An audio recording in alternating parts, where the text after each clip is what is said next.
Bonjour à tout le monde. Donc nous reprenons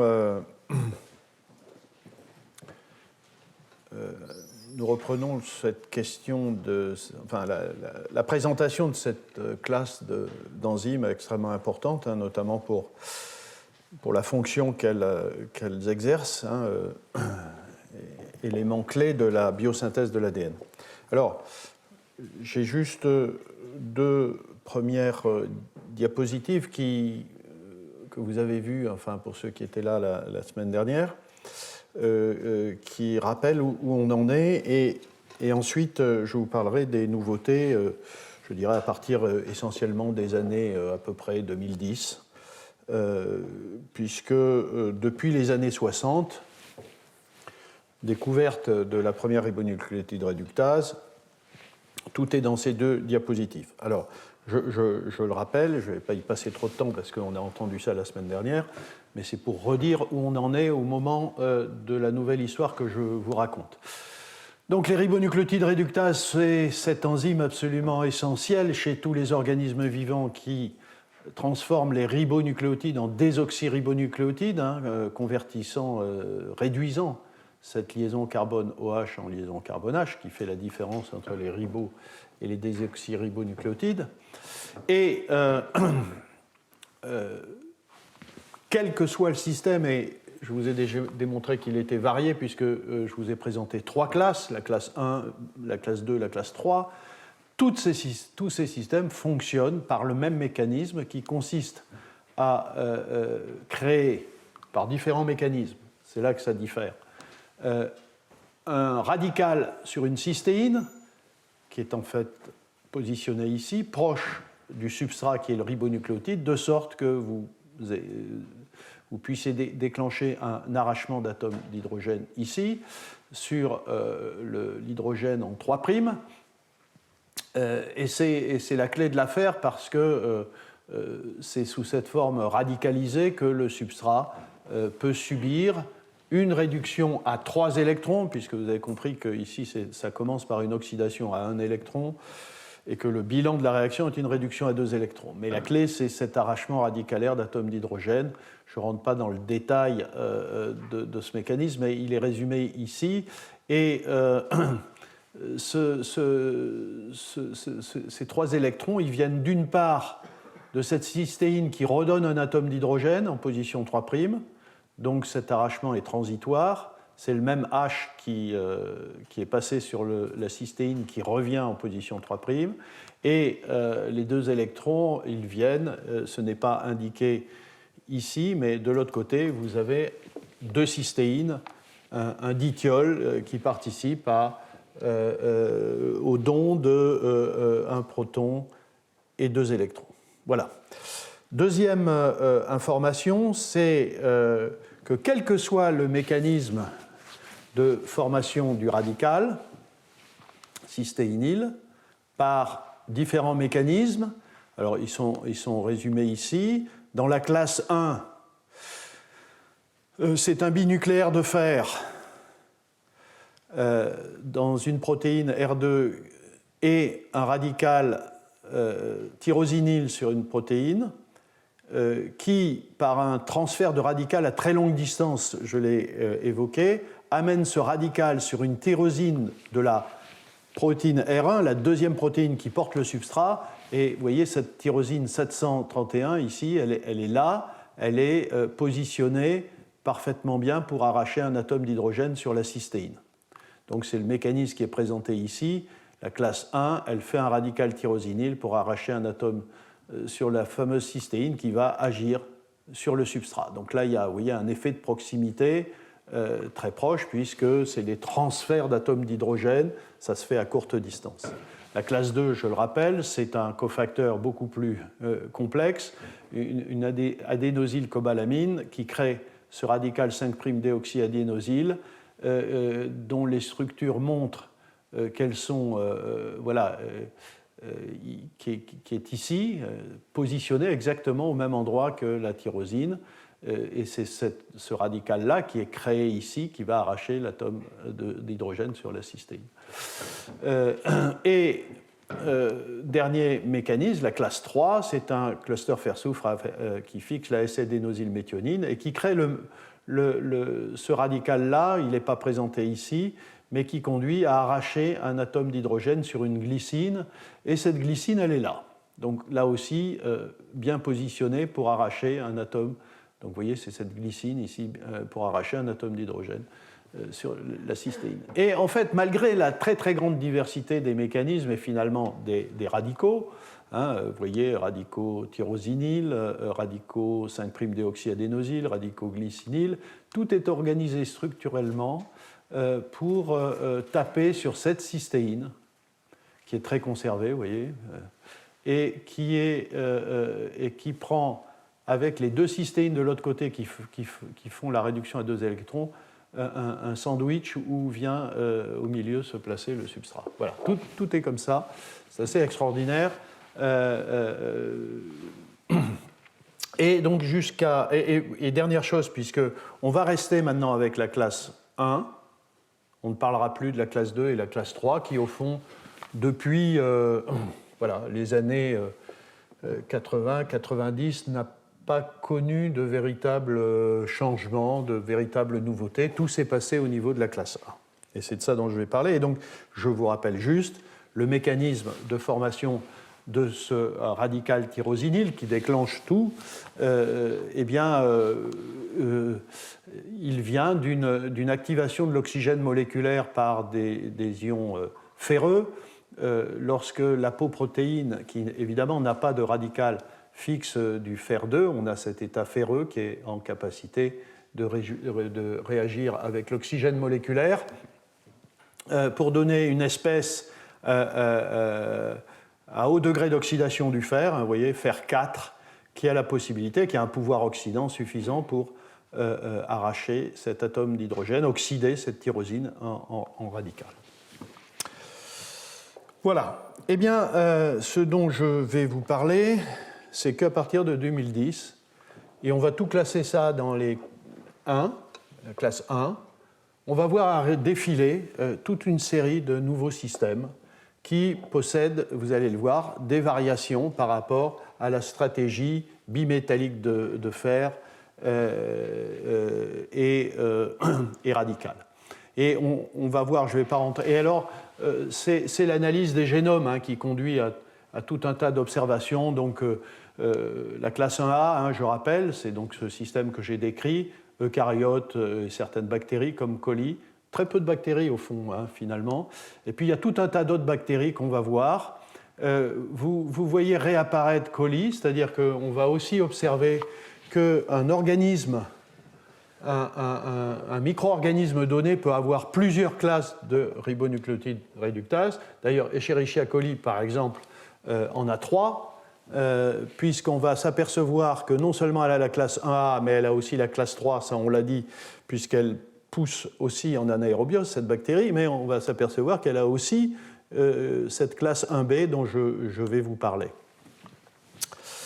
En fait, pendant longtemps, on a su que certaines bactéries poussaient non pas en présence de fer, mais en présence de manganèse.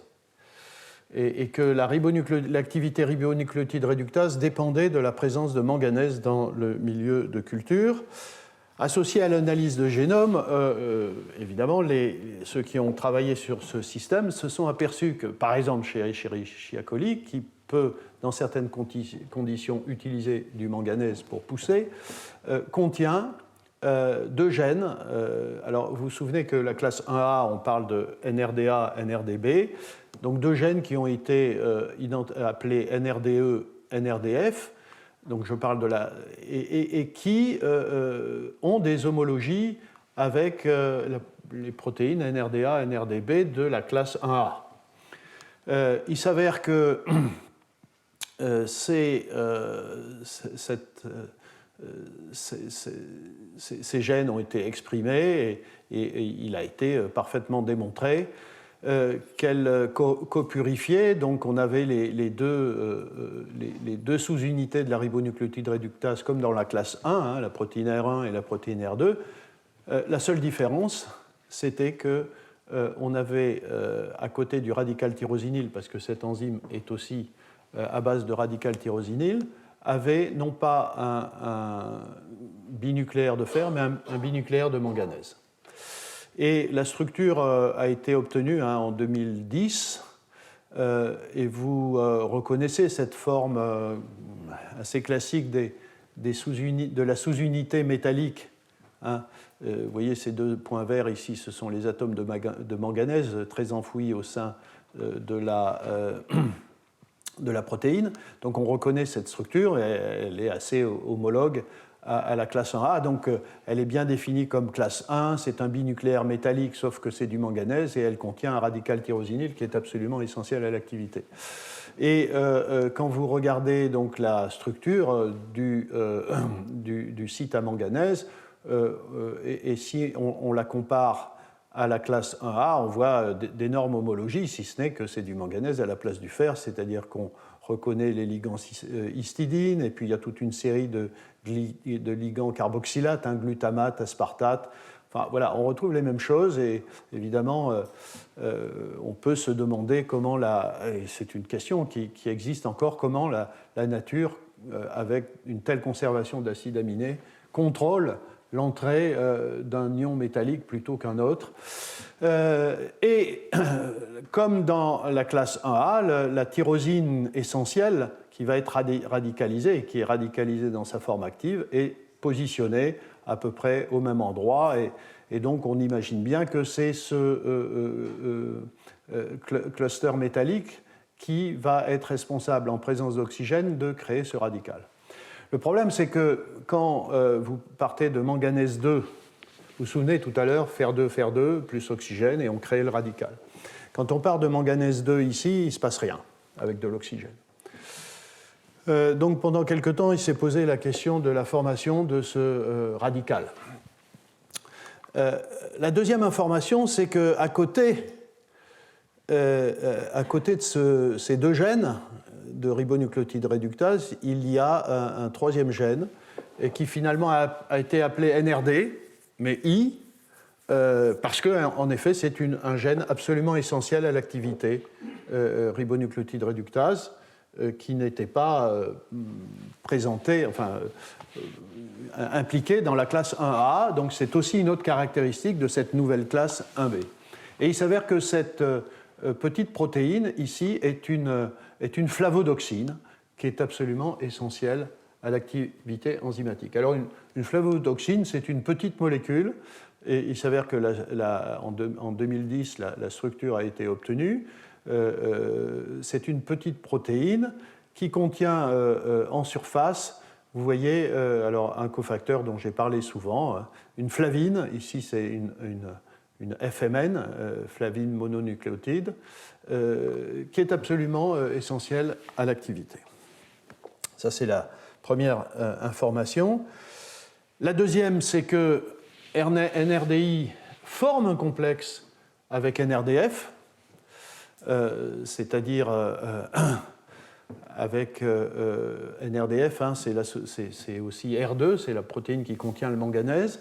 Et vous voyez, c'était publié dans Science en 2010, a été publiée la structure aux rayons X du complexe NRDI-NRDF, où l'on voit ici en vert la flavodoxine, et on voit le manganèse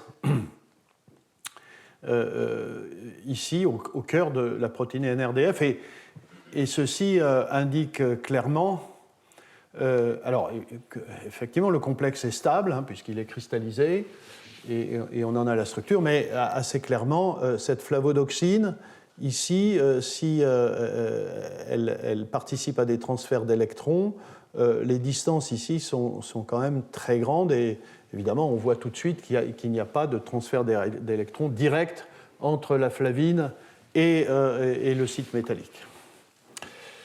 Alors comment ça marche? Et en fait, comme je l'ai dit, sans NRDI, il ne se passe rien. La forme manganèse divalent, manganèse 2 oxygène, ça ne marche pas. Quand il y a 0 NRDI, il n'y a pas d'activité. Ici, on met en ordonnée soit l'activité spécifique en unité par milligramme de protéine, soit la quantité de radical. Évidemment, les deux choses sont corrélées, puisque vous savez qu'il faut absolument un radical pour qu'il y ait activité. Et on voit que lorsqu'on augmente la quantité de NRDI, on augmente. Alors bon, ça plateaute à peu près à un équivalent, c'est ce qu'on attend, compte tenu du complexe qu'on a vu. Eh bien, donc c'est vraiment un cofacteur absolument important et il faut de l'oxygène. Et donc là, il reste encore des discussions sur comment ça fonctionne. Et là, on tombe sur une hypothèse qui est quand même extrêmement rare en enzymologie. Je ne me souviens pas vraiment de beaucoup d'équivalents de cet ordre. Et en fait, l'hypothèse, c'est que la flavine à l'état réduit active l'oxygène moléculaire. Alors, sous quelle forme ? Il y a beaucoup de discussions là-dessus. Est-ce que c'est un superoxyde ? Est-ce que c'est un peroxyde, plus ou moins protoné ?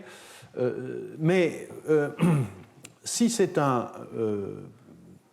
et donc que cette espèce radicalaire ou oxydante qui vient de l'oxygène moléculaire, alors vous savez, l'oxygène c'est un oxydant à 4 électrons, et néanmoins quand vous regardez le bilan de la réaction, ce qui a été établi, c'est que vous passez d'un état manganèse 2, manganèse 2, tyrosine, à un état manganèse 3, manganèse 4, radical. D'accord ? Donc, ici, ce qui est proposé, si vous voulez, c'est que cet oxydant, alors si c'est de l'eau oxygénée plus ou moins activée, on peut faire une oxydation à 2 électrons oxydant chacun des manganèses, et un autre, il faut deux autres, et il faut un autre équivalent. Alors, excusez-moi, là, c'est manganèse 3, oui, c'est ça. Et il faut un troisième équivalent oxydant pour créer un état manganèse 4 qui est, lui, responsable, comme dans le cas du fer, une espèce à haut degré d'oxydation pour oxyder la tyrosine en radical. Donc ici, on a une oxydation à 3 électrons. Il s'avère que le radical superoxyde est un oxydant à 3 électrons. Il pourrait faire le job. Donc il y a des discussions pour savoir si c'est du superoxyde, de l'eau oxygénée, si certains acides aminés participent comme des tryptophanes à ces transferts d'équivalents oxydants. Donc c'est assez complexe, mais néanmoins, donc voilà. Une chose intéressante, c'est que dans cet article de Science en 2010, il a été obtenu une structure du complexe NRDI-NRDF, structure du complexe obtenue en trempant des cristaux de ce complexe dans une solution de dithionite en aérobiose, donc en présence d'oxygène et avec une flavine probablement réduite par le dithionite. Et alors que dans la structure initiale, vous voyez, vous avez la flavine et le manganèse, donc il y a une très longue distance. Néanmoins, ce qui était clair, c'est qu'il y avait une suite de molécules d'eau. Vous voyez, la lysine 260 ici, elle est là. Donc il y avait toute une série, il y avait tout un cluster de molécules d'eau qui, d'une certaine façon, connectaient le site à manganèse du site flavine. Et puis, dans ces conditions que je viens d'indiquer, une nouvelle structure fait apparaître au milieu, là, à peu près par ici, une molécule diatomique, donc entre le manganèse et la flavine. Là aussi, c'est juste une densité. Et ce qui a été proposé, c'est que la longueur donc ça fait penser évidemment à une molécule qui vient de l'oxygène moléculaire. Elle est, d'après les auteurs, trop longue pour être de l'oxygène moléculaire, trop courte pour être un peroxyde, Et donc, il a été proposé que ce soit un superoxyde qui soit là, ce qui est assez extraordinaire, hein, évidemment, compte tenu de la réactivité de ces espèces. Mais disons que ceci a validé, d'une certaine façon, un mécanisme assez troublant de transfert, finalement, à longue distance d'une espèce activée de l'oxygène qui irait ici du site flavine où il serait réduit en superoxyde ou peroxyde et ensuite se déplacerait pour venir sur le site de manganèse où il effectuerait son oxydation. Vous voyez, c'est quand même des choses assez troublantes. Voilà, donc la classe 1b, c'est ça, c'est-à-dire une petite modification, enfin une sérieuse modification, je dirais, puisqu'il n'y a plus de fer, mais il y a du manganèse, mais qu'on arrive à des états intermédiaires de type haut degré d'oxydation du métal qui crée un radical, et c'est le radical à nouveau qui déclenche tout le transfert de radicaux pour créer la cystéine hein, sur l'autre protéine et puis faire la réaction sur le substrat. Et puis il y a ici un mécanisme un peu particulier avec l'intervention absolument nécessaire d'une flavodoxine, ce qui n'est pas le cas dans la classe 1A. Voilà. On avance à peu près à la même époque, peut-être un peu plus tôt. Cela dit, ça a pris la nomenclature C après le B parce qu'il a fallu plus de temps pour comprendre si on avait vraiment affaire à une ribonucléotide réductase. Dans certains micro-organismes, notamment des pathogènes, hein, Chlamydia trachomatis, qui est un parasite, Mycobacterium tuberculosis, hein, dont vous savez que c'est une bactérie responsable de la tuberculose, eh bien cette bactérie pousse avec une autre classe de ribonucléotide réductase. Et là, l'analyse des génomes montre quelque chose d'assez incroyable, c'est que, alors que, vous voyez en bleu, tous les ligands du métal sont conservés, à peu près, hein, glutamate à la place de l'aspartate, c'est à peu près la même chose, eh bien, il n'y a plus de tyrosine, mais il y a une phénylalanine à la place de cette tyrosine. Et pourtant, il y a bien une protéine R2, c'est celle-là, il y a une protéine R1 où il y a une cystéine qui doit être radicalisée, et pourtant, il n'y a pas de possibilité de créer un radical à proximité et du fer qui transférerait ensuite ce radical sur une très longue distance, etc.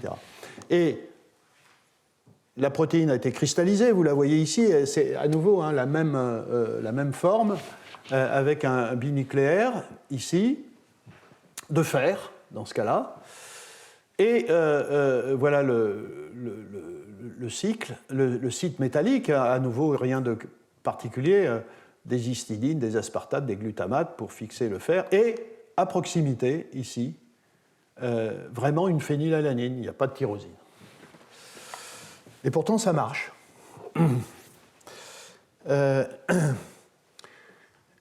Alors, ceci, quand ça a été cristallisé, c'était du fer qu'il y avait ici. En fait, cette forme n'était pas... Ça a mis beaucoup de temps parce qu'il y a eu beaucoup de discussions sur quel est le métal qui est présent. Et là, on a quelque chose qui a mis beaucoup de temps à être établi. En fait, ce n'est ni affaire ni en manganèse, mais c'est les deux. C'est un complexe mixte fer-manganèse. Et par toute une série de méthodes, et en particulier ici, vous voyez l'activité en fonction des taux de fer et de manganèse. Hein. Vous voyez ici, on a 0 manganèse de fer, 1, 2 manganèse 0 fer, et en fait le maximum d'activité est pour un rapport 1 de fer et de manganèse, et de fait d'autres structures plus tard ont montré en effet avec le même type de coordination, mais c'est un complexe manganèse-fer. De sorte que dans ce système, il n'y a pas de radical organique, mais on crée une espèce oxydante par la réaction du site manganèse 2, fer 2 avec de l'oxygène pour donner, après une oxydation à 3 électrons, un cluster fer 3 manganèse 4, comme d'habitude. Sauf que ce manganèse 4 ne peut pas oxyder une tyrosine puisqu'il n'y en a pas. Il n'oxyde évidemment pas une phénylalanine, c'est un noyau benzénique. Et donc, l'hypothèse qui est proposée, c'est que lorsque ce site R2 s'associe avec la protéine R1 où doit être radicalisée cette cystéine, hein, à nouveau pour faire la réduction de substrat, eh bien, c'est le manganèse 4 qui fait le boulot. Et donc, la question qui réside encore, c'est comment un manganèse 4 sur une protéine oxyde une cystéine à un électron qui est à 30 ou 40 angstroms de distance. Ça, c'est assez mystérieux, mais en tout cas, aujourd'hui, l'hypothèse de travail, c'est que vous partez d'un manganèse 2 Fer2, vous arrivez à un manganèse 4 Fer3, et voilà, la question, c'est comment cet équivalent oxydant est transféré, alors probablement à travers des chaînes de transfert d'électrons couplées à des transferts de protons pour aller arracher un atome d'hydrogène à très longue distance. Mais là, vous voyez, ce ne sont pas des arrachements d'atomes d'hydrogène consécutifs, puisqu'un manganèse 4, ça peut accepter un électron, mais pas arracher un atome d'hydrogène. Voilà, donc, troisième configuration, si vous voulez. Radical fer, radical manganèse, et ici, pas de radical, mais un manganèse 4 Fer3, ce qui veut dire que l'équivalent oxydant absolument nécessaire qui est localisé sur la tyrosine dans la classe 1A et 1B, en fait, cet équivalent oxydant, il est bien là, mais il est localisé sur le métal. C'est le manganèse 4. On continue. Bon, ça, c'est juste une étape intermédiaire pour rappeler les choses. On est toujours dans la classe 1, à savoir que la classe 1A, c'est tous les eucaryotes, c'est-à-dire nous-mêmes, hein, enfin les humains, c'est classe 1A, tous les eucaryotes. Il y a très peu de prokaryotes, en fait, même si ça a été la première ribonucléotide réductase découverte dans Escherichia coli. On a vu les classes 2 et 3, et donc les classes 1B et 1C ont cette configuration, mais à nouveau, toujours pour créer ce radical cystéine. Et à nouveau, pour en finir avec ce classe 1A et 1B et 1C, je l'ai déjà dit, donc ici, activation de l'oxygène moléculaire par du fer, ici, activation de l'oxygène moléculaire par une flavodoxine, et ici, activation de l'oxygène moléculaire par un complexe mixte hétérodinucléaire manganèse-fer.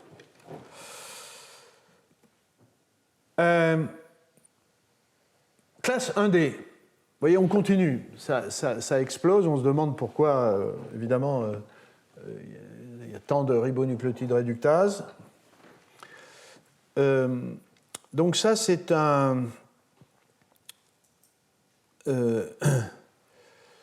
c'est une protéine, donc la classe 1D, qui a été découverte dans le... Donc c'est très proche de la classe 1B. Alors, ça a été par exemple étudié dans cette bactérie, hein, Flavobacterium johnsoniae. Pourquoi c'est très proche de la classe 1B? On aurait pu le mettre dans la classe 1B puisque c'est un site binucléaire de manganèse. Hein. Vous vous souvenez, classe 1B, c'est le cas manganèse et une tyrosine. Eh bien, cette classe 1D, en effet, elle a un site manganèse. Mais pourquoi on en crée une seconde classe? Pour plusieurs raisons. La première, c'est qu'il n'y a pas de NRDI dans l'opéron. Alors, il pourrait y avoir une flavodoxine ailleurs qui est absolument essentielle, mais ça n'a pas été trouvé pour le moment, une flavodoxine spécifique. Donc, d'où vient l'activation du manganèse? Et dans cette protéine, il y a bien une tyrosine exactement au même endroit. Par contre, pour l'activer, on a quand même montré qu'il fallait quelque chose qui ressemble à du superoxyde, puisque in vitro, en traitant la protéine avec de l'hydroquinone qui, en présence d'oxygène, crée des superoxydes. C'est ce qu'on voit ici. Hein, vous voyez l'activité en fonction de la quantité d'hydroquinone. C'est de la naphthoquinone. On voit l'activité qui augmente. Et on voit que c'est manganèse dépendant, puisque l'activité augmente avec le manganèse. Donc, on a l'impression qu'on est bien dans une classe 1B, mais il n'y a pas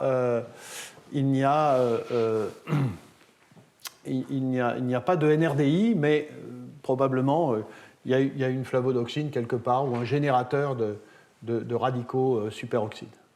Mais alors, la chose la plus troublante, c'est que quand l'enzyme est active, la tyrosine qui est à côté n'est jamais radicalisée.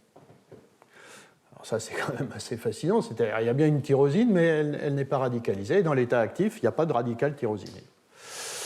Et il s'avère que là aussi, les auteurs ont pu démontrer, vous voyez, là on est beaucoup plus récent, hein, ont pu démontrer qu'on était dans un cas de système manganèse, manganèse 3, manganèse 4, et ça a été montré par tout un tas de techniques de spectroscopie, et en particulier de spectroscopie RPE, où vous voyez ici, si vous avez un système manganèse 2, deux complexes de manganèse 2 qui sont très faiblement couplés magnétiquement, ce qui donne ce type de cluster, si vous n'avez ni oxygène ni hydroquinone, ou de l'hydroquinone tout seul sans oxygène, ou de l'oxygène sans hydroquinone, c'est des manganèse 2, manganèse 2. Dès lors que vous ajoutez les deux, à ce moment-là, vous avez une structure hyper fine qui fit parfaitement bien avec un cluster manganèse 4, manganèse 3, de spin ennemi, couplage avec le spin nucléaire du manganèse 55. Enfin, je ne rentre pas dans les détails, mais il est clair que cette espèce active est de l'ordre de manganèse 3, manganèse 4. Et donc, c'est assez évidemment troublant que donc ce manganèse 4 qui est là, qui porte un équivalent oxydant, n'oxyde pas la tyrosine. Comment ça se fait? Eh bien, la structure de cette classe 1D a été obtenue. Et ici, vous avez la comparaison de la classe 1D avec la classe 1A. À nouveau, du point de vue de l'organisation générale, des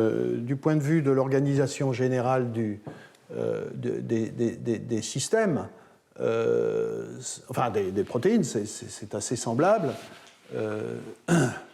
À nouveau, le site binucléaire à l'intérieur de la protéine. C'est bien un système manganèse-manganèse avec le même type d'environnement de coordination, des glutamates, des aspartates et les deux histidines. Et alors pourquoi, alors que la tyrosine est là, hein, vous la voyez ici, elle n'est pas loin, pourquoi ça ne peut pas créer de radical à cet endroit, alors que le manganèse 3, manganèse 4 a la possibilité de le faire sur le plan des potentiels redox et du pouvoir oxydant? Eh bien, regardez ces comparaisons de structures. Donc, on a la classe 1A, la classe 1B, la classe 1C. Alors, je mets de côté la classe 1C parce que la question de créer un radical sur une tyrosine ne se pose pas, puisque à la place de la tyrosine, il y a une phénylalanine. D'accord ? Eh bien, peut-être la différence la plus importante entre ces structures, c'est que dans les classes 1A et 1B, vous avez une isoleucine ici, et vous avez qui pousse la tyrosine, vous voyez, en direction du binucléaire, et vous avez un ligand aspartate qui ponte, qui fait une liaison hydrogène, qui est ligand du métal, qui fait une liaison hydrogène avec cette tyrosine. De sorte que ces tyrosines, dans la classe 1A et dans la classe B, sont orientées vers le site métallique qui, de fait, dans ce cas-là, trouve la tyrosine à proximité pour l'oxyder à un électron. Et la différence qu'on observe dans la classe 1D, c'est que cette tyrosine est au contraire orienté, s'éloigne de ce cluster à manganèse, notamment en raison de cette thréonine, pardon, qui est en liaison hydrogène, et donc qui est à la place de l'isoleucine, ici, qui est en liaison hydrogène avec cette tyrosine. Bon. Vous voyez, c'est des modifications subtiles, extrêmement fines, mais ça suffit, semble-t-il. Enfin, c'est toute la beauté de la gestion des conformations par les protéines, hein, mais ça peut être surprenant, parce que là, on est en train de parler quand même d'espèces qui sont quand même à haut degré d'oxydation, qui ne sont pas d'une stabilité, enfin qui ont envie de dégager ce pouvoir oxydant quelque part. Il suffit de ce petit mouvement, semble-t-il, hein, d'une tyrosine qui est plutôt orientée ainsi, et une tyrosine orientée, au contraire, en s'éloignant du cluster à manganèse, pour changer considérablement le devenir de cet équivalent oxydant. De sorte que, ici, pour conclure, on se retrouve avec des systèmes où le pouvoir oxydant, l'équivalent oxydant à un électron, fer 4 ou manganèse 4 dans 1B, fer 4 dans 1A, manganèse 4 dans 1B, ce pouvoir oxydant, enfin cet équivalent oxydant se transfère sur une tyrosine, alors que dans ce cas-là, il ne se transfère pas dans la tyrosine, ce qui fait que à la fin, cette classe 1D, c'est un mélange de classe 1A, 1B et de classe 1C, puisque dans la classe 1B, il y a une tyrosine mais qui est radicalisée, alors que la classe 1C, l'équivalent oxydant, reste sur le manganèse 4 puisqu'elle ne peut pas aller sur la phénylalanine. Et bien ici, semble-t-il, dans la classe 1D, on a un cas où on fait comme dans la classe 1C un manganèse 4 fer 3, enfin l'équivalent d'un manganèse 4, pardon, mais que ça ne transfère pas à la tyrosine. C'est assez troublant. Et donc la question se pose si cette tyrosine, enfin probablement cette tyrosine n'est pas dans le chemin de transfert de l'équivalent oxydant, à nouveau jusqu'à la cystéine, 30 ou 40 angstroms plus loin.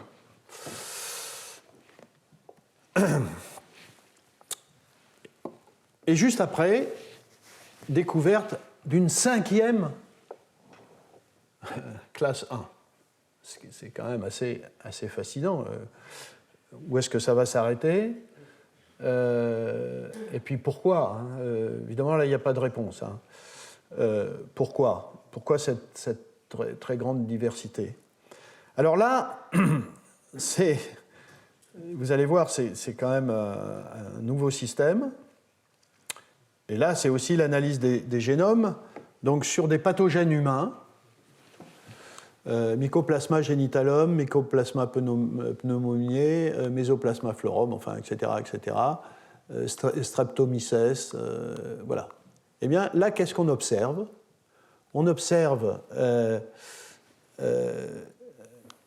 voilà. Alors ici, les séquences, je ne sais pas si vous voyez quelque chose, mais les séquences, c'est Coli, Sapiens, Aeruginosa, enfin, ça fait partie des classes précédentes, enfin, c'est des classes 1A. Et donc, vous voyez, ici, il y a la tyrosine. Bon, dans cette nouvelle classe, il y a aussi une tyrosine. Donc on peut penser qu'on va avoir un radical tyrosinyle, ou, enfin en tout cas il y a une tyrosine qui peut peut-être ne pas être radicalisée comme dans la classe 1D, mais il y a une tyrosine.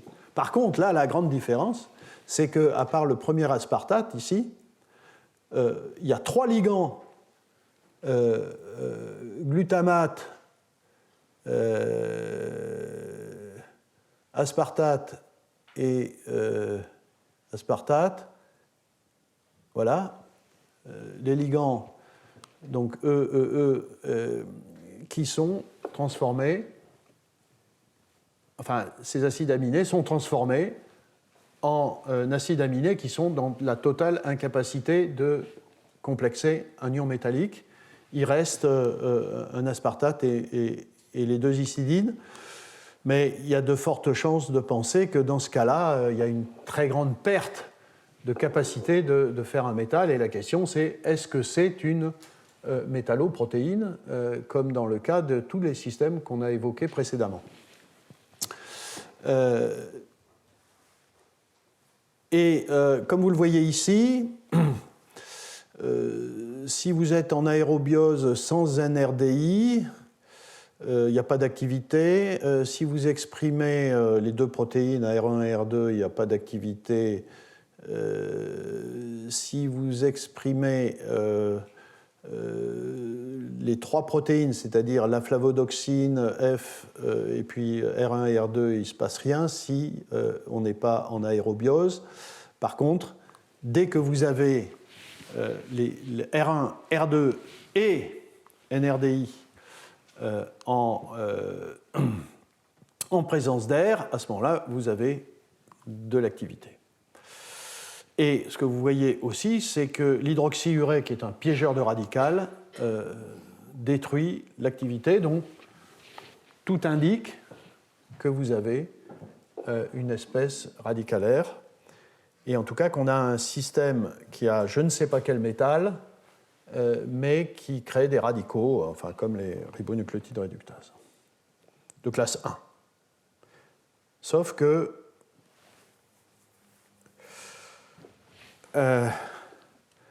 les informations structurales et spectroscopiques montrent des choses très curieuses. La première, c'est que la sous-unité soi-disant métallique R2 a des propriétés spectroscopiques tout à fait uniques, qui ressemblent à rien de toutes les autres classes. C'est une protéine bleue. Son spectre UV visible montre un radical. Donc, ici, vous voyez, vous avez la classe 1A lorsqu'elle est active. C'est-à-dire, vous avez une bande ici à 370 nanomètres. C'est caractéristique du binucléaire de fer. Et vous avez un pic ici à 410 nanomètres qui est le radical tyrosinyle. Ça, c'est la forme active. Vous voyez que le spectre de cette nouvelle ribonucléotide réductase est très différent. Vous avez un pic ici qui est un radical organique, sauf qu'il est à 380 nanomètres, qu'il disparaît quand on met un piégeur de radical, donc c'est bien un radical. Et puis par ailleurs, il y a bien un signal en RPE de type radical organique, complètement différent de la tyrosine. Donc il y a un nouveau radical qui est formé. Ce n'est pas un radical tyrosinyle, c'est autre chose. La protéine est bleue, elle a un spectre différent. Voilà. Eh bien, la structure aux rayons X qui a été obtenue de la forme active montre deux choses. Il n'y a pas de métal. Et la tyrosine n'est pas une tyrosine, mais est une dihydroxyphénylalanine. C'est un catéchol, vous voyez. C'est-à-dire c'est une tyrosine qui a été hydroxylée. Et là, à nouveau, on compare, vous voyez, la classe 1B, hein, vous retrouvez les deux manganèses, la tyrosine, et la nouvelle classe, celle dont je parle actuellement, qui est exprimée en anaérobiose, c'est-à-dire qu'il n'y a pas de possibilité d'aucune oxydation.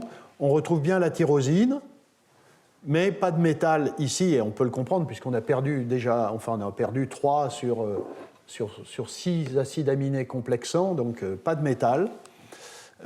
Et par contre, lorsque cette protéine est exprimée en aérobiose, c'est-à-dire en lui permettant d'être oxydée, eh bien, effectivement, on trouve non pas un radical, mais on trouve une dihydroxyalanine. Mais lorsque l'enzyme est sous la forme dihydroxyalanine non radicalisée, quand il n'y a pas de radical, elle est inactive. Donc, on a... voilà, donc là, je vous montre une structure d'une protéine qui est inactive, mais qui a une dihydroxyalanine. En fait, le radical à 383 nanomètres, c'est la forme oxydée de cette dihydroxyalanine. C'est donc le radical au point, l'un ou l'autre. Donc c'est un produit d'oxydation à un électron de la dihydroxyalanine.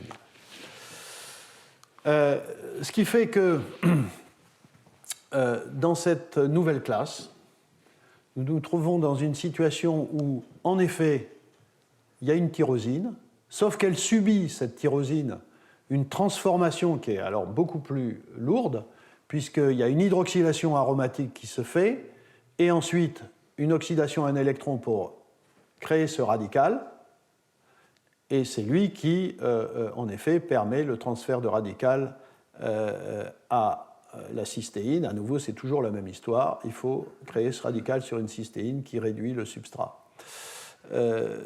Ce radical peut être quenché par de l'hydroxyurée. On revient en arrière. NRDI, l'oxygène et NRDI sont essentiels pour cette réaction, mais voilà, c'est une réaction à une oxydation à 3 électrons, mais qui est complexe, hein, puisqu'il faut former une liaison carbone-OH. Pardon, ici, carbone-OH. Donc, il y a plein de questions qui se posent. Le premier, c'est comment on passe de la tyrosine à ce radical dopamine. Oui, c'est exactement.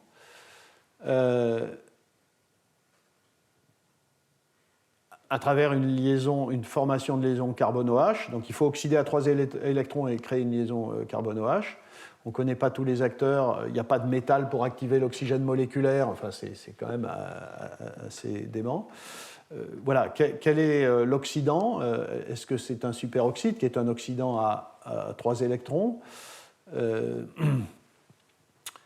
Et puis, l'autre question, c'est que, vous voyez, ce radical, il est beaucoup plus stable que le radical tyrosinyle, c'est-à-dire qu'il n'a pas le potentiel redox pour oxyder la cystéine ici. Voilà. Donc, voilà, l'autre question, c'est comment ce radical acquiert le potentiel redox pour continuer la chaîne ici. Voilà. On arrive voilà, en 2021. Vous voyez, les derniers résultats, c'est 2018-2020. On arrive à une longue liste de ribonucléotides réductases de classe 1.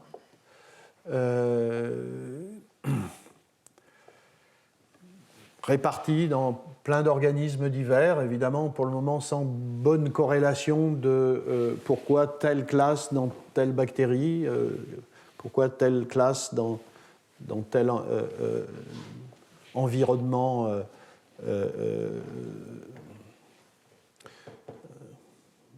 conditions de croissance, etc. Bon, donc tout ça on ne sait pas.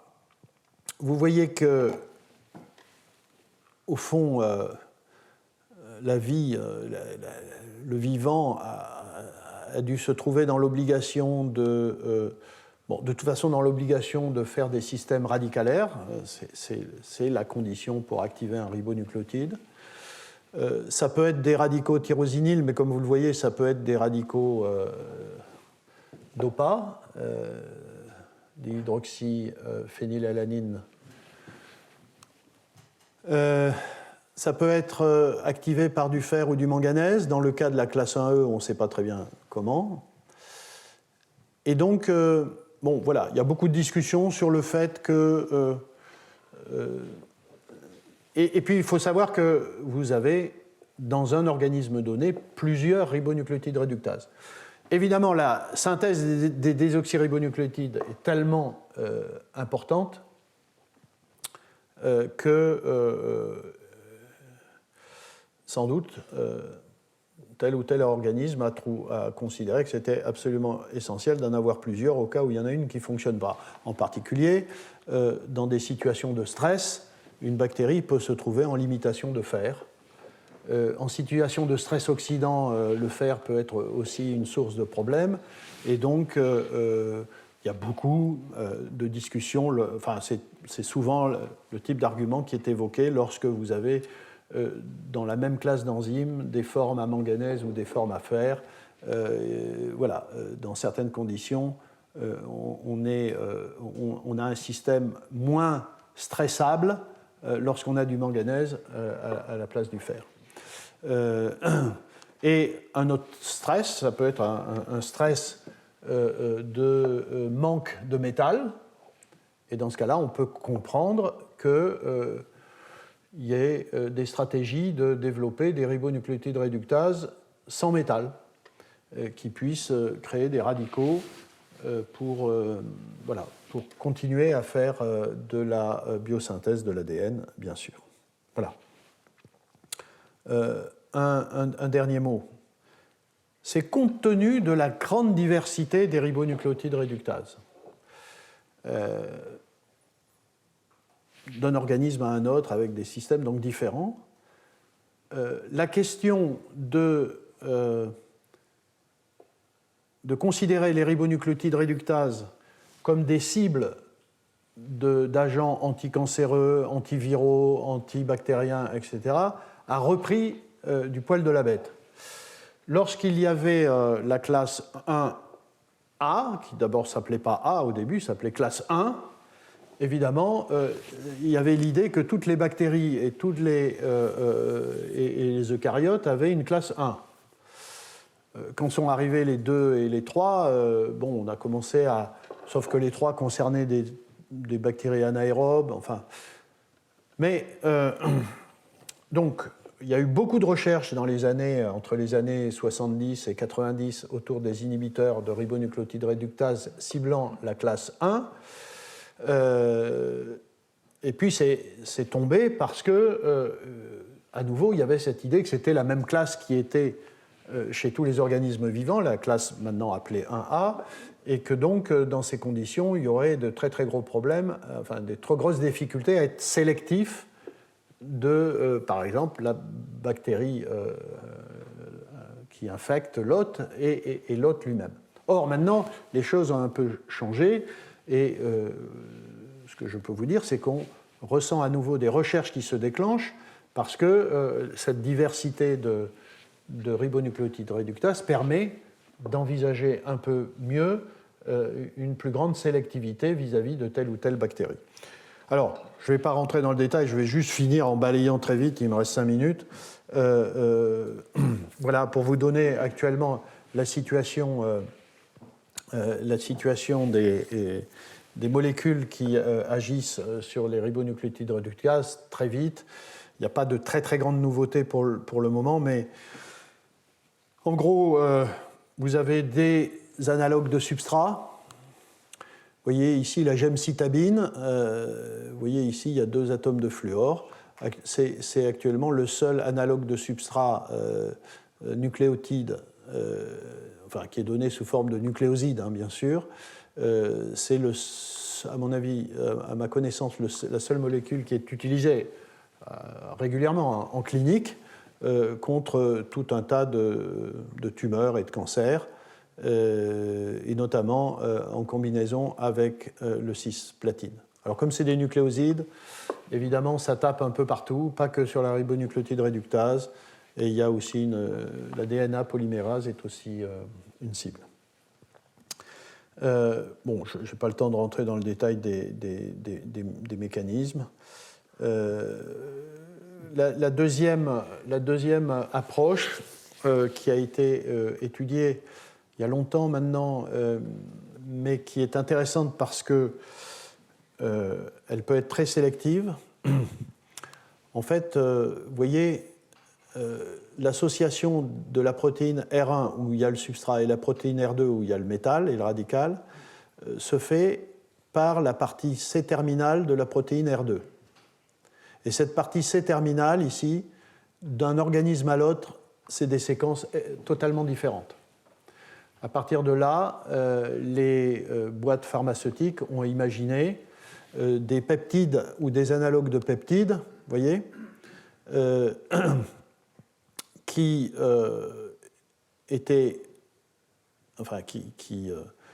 avaient la séquence de la partie C-terminale de R2 qui se fixait sur R1 et qui empêchait R2 de se fixer sur R1. Et ça a été pas mal développé pour faire des antiviraux contre l'herpès. Il s'avère que l'herpès a sa propre ribonucléotide réductase. Et donc, quand vous... alors ici...